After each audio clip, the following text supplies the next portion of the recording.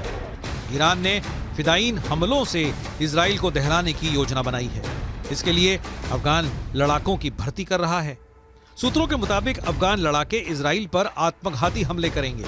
Gaza जंग और Syria में इजरायली स्ट्राइक से भड़के ईरान का प्लान दुनिया भर में इजरायली ठिकानों को निशाना बनाने का है।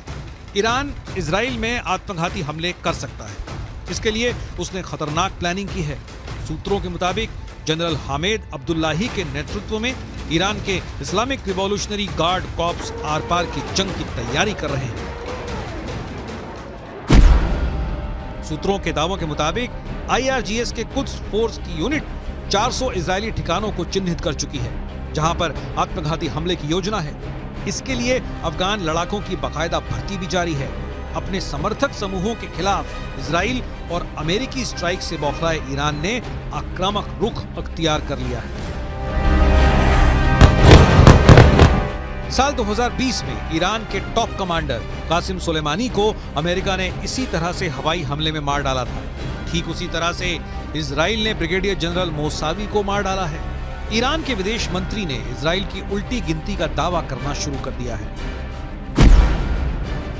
ब्रिगेडियर जनरल सैयद रजी मोसावी की शहादत पर मैं ईरान और सीरिया दोनों देशों के प्रति अपनी हार्दिक संवेदना व्यक्त करता हूं।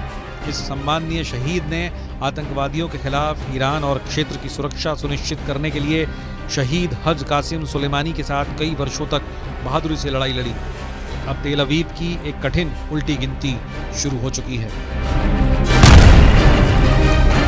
गाजा में भले ही इजरायली सेना ने बढ़त बना रखी हो, लेकिन इजराइल के पीएम नेतन्याहू को भी मानना पड़ा कि गाजा युद्ध में इजरायली सैनिक काफी संख्या में मारे गए हैं, जो हालात को और बदतर बना रहे हैं। ये हालात अब मिडिल ईस्ट से लेकर पश्चिमी एशिया तक खराब हो चुके हैं, क्योंकि हूथी और ईरान समर्थित कताइब हिजबुल्लाह लड़ाकों ने इजराइल और अमेरिकी सैन्य अड्डों पर एक साथ हमले शुरू कर दिए हैं। पहले आप ये जान लीजिए कि हूथी और ईरान समर्थित लड़ाकों ने अमेरिका पर कहां-कहां हमला किया है।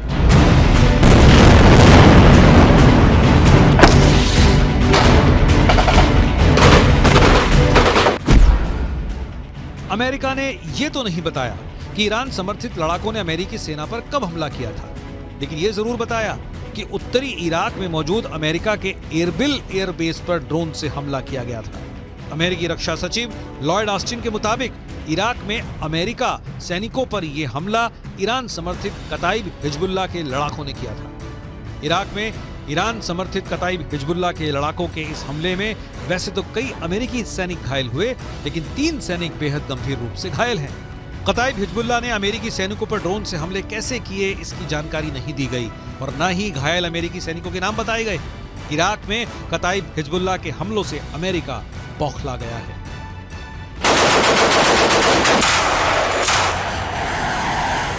मिडिल ईस्ट से लेकर पश्चिम एशिया तक इजराइल और अमेरिकी सैन्य ठिकानों पर हो रहे हमले साबित कर रहे हैं कि ईरान रूस की शह पर अब जंग में खुलकर कूदने लगा है। हूथी चुन चुनकर समंदर में इजराइल और अमेरिकी जहाजों और टैंकरों पर हमले कर रहा है। यही वजह है कि अब अमेरिका ने ईरान के कताइब हिजबुल्लाह के लड़ाकों पर ऐसा भीषण हमला किया है, जिसकी वजह पश्चिम एशिया में जंग तेज होने के दावे किए जाने लगे हैं। हम आपको बताते हैं कि अमेरिका ने ईरान के कताइब हिजबुल्लाह लड़ाकों पर जोरदार एयर स्ट्राइक की है। जरा देखिए कैसे। अमेरिकी रक्षा सचिव लॉयड ऑस्टिन के मुताबिक अमेरिकी सेना ने ईरान समर्थित कताइब हिजबुल्लाह पर भीषण हवाई हमले किए हैं। कताइब हिजबुल्लाह पर अमेरिका ने ये हमले इराक और सीरिया में किए हैं। सोमवार यानी 25 दिसंबर को अमेरिकी सेना ने कताइब हिजबुल्लाह पर हमला किया था। लड़ाकू विमानों और मिसाइलों से ईरान समर्थित कताइब हिजबुल्लाह लड़ाकों के 3 ठिकानों को अमेरिकी हमले में तबाह करने का दावा किया गया है। खबर के मुताबिक अमेरिकी सैनिकों के घायल होने के बाद राष्ट्रपति जो बाइडेन ने ईरान समर्थित मिलिशिया समूहों के खिलाफ जवाबी कार्रवाई का आदेश दिया था, जिसके बाद ये हमले किए गए। अमेरिकी सैन्य बलों ने इराक में कताइब हिजबुल्लाह और कई समूहों की ओर से इस्तेमाल की जाने वाली 3 ठिकानों पर हमले किए। ये सटीक हमले इराक और सीरिया में अमेरिकी अधिकारियों के खिलाफ ईरानी प्रायोजित मिलिशिया हमलों का जवाब है। कताई हिजबुल्लाह सरीखे समूहों ने अर्बिल एयरबेस पर हमला किया था।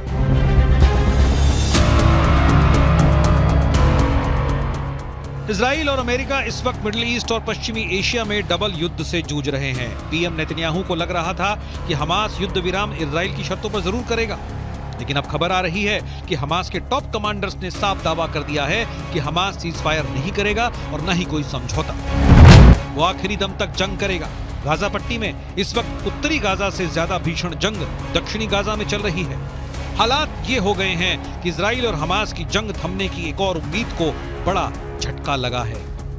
24 दिसंबर को इजरायली मीडिया रिपोर्ट्स में दावा किया गया कि हमास और इस्लामिक जिहाद आतंकी संगठनों ने इजिप्ट या कहें मिस्र के उस प्रस्ताव को ठुकरा दिया है जिसमें कहा गया था कि अगर ये दोनों संगठन गाजा की हुकूमत किसी तीसरी ताकत को सौंप देते हैं तो इजराइल परमानेंट सीज फायर कर देगा।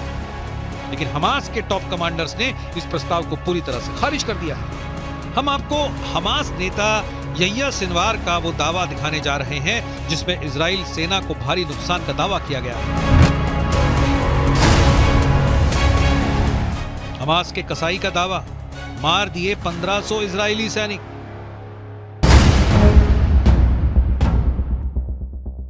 इजराइल की मीडिया रिपोर्ट के मुताबिक हमास के टॉप नेता और कमांडर यहिया सिनवार ने दावा भी किया कि हमास की सैन्य शाखा अल कसम ब्रिगेड ने 5000 से अधिक इजरायली सैनिकों को निशाना बनाया और उनमें से करीब 1500 इजरायली सैनिकों को मार डाला है। हालांकि ऐसा कोई आंकड़ा इजराइल की ओर से जारी नहीं किया गया है। हमास नेता सिनवार ने इजरायली सैन्य उपकरणों को नष्ट करने की संख्या के बारे में भी बढ़ा चढ़ाकर दावा करते हुए कहा कि हमास ने 750 इजरायली सैन्य वाहनों को तबाह कर दिया है। सिनवार ने इजराइल का जिक्र करते हुए कहा कि उसके कब्जे को मान लेने की शर्तों पर कभी समझौता नहीं होगा और न ही हमास कभी सरेंडर करेगा। दूसरी तरफ इजराइल के प्रधानमंत्री बेंजामिन नेतन्याहू ने गाजा का दौरा किया है और साफ शब्दों में कहा कि हम फिर साफ कर देना चाहते हैं कि इजरायली सेना इस जंग को तब तक बंद नहीं करेगी जब तक वो गाजा में मौजूद हर आतंकी संगठन का कब्जा खत्म नहीं कर देती। אמש שוחחתי שוב עם הנשיא ביידן. אני מעריך את עמדתה האיתנה של ארצות הברית במועצת הביטחון, עמדה שתומכת במאמץ המלחמתי שלנו. אמרתי אתמול לנשיא ביידן שאנחנו נילחם עד לניצחון המוחלט. ייקח כמה זמן שזה ייקח. हालांकि इजराइल के भीषण हमलों से गाजा लगभग तबाह हो चुका है। जरा देखिए फलस्तीनी किस हालात में पहुंच चुके हैं। इजराइल के ऑपरेशन स्वॉर्ड ऑफ आयरन के तहत इजराइल ने सबसे ज्यादा भीषण हमले उत्तरी गाजा में किए हैं। साल 2023 में गाजा पट्टी में हुए इजरायली हमलों में अब तक 1 लाख से ज्यादा इमारतें गाजा में तबाह हो चुकी हैं। उत्तरी गाजा की लगभग 11 लाख की आबादी में से 85% फलस्तीनी हमास समर्थक भाग चुके हैं। ज्यादातर फलस्तीनी उत्तरी गाजा से दक्षिणी गाजा की तरफ भागे हैं। इजराइल की IDF का दावा है कि उसने 7 अक्टूबर से अब तक 22,000 से अधिक टारगेट्स पर हमला किया है और उन्हें तबाह कर दिया है। 80 दिनों से ज्यादा की जंग में इजराइल ने हमास के हर उस ठिकाने को तबाह किया है जहां से हमास या तो हमला कर रहा था या फिर उसके लड़ाके छिपे हुए थे। अमेरिकी मीडिया की रिपोर्ट के मुताबिक इजराइल ने दक्षिणी गाजा में भयानक बमबारी शुरू कर दी है।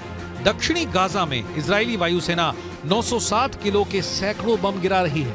एक्सपर्ट्स के मुताबिक अमेरिका ने भी किसी देश के रिहायशी इलाके में इतने बम नहीं गिराए हैं। कुल मिलाकर हमास, हिजबुल्लाह, हूथी और ईरान इजराइल के लिए नासूर बनते जा रहे हैं। अब देखना होगा ईरान अपने कमांडर की मौत का बदला कैसे लेगा।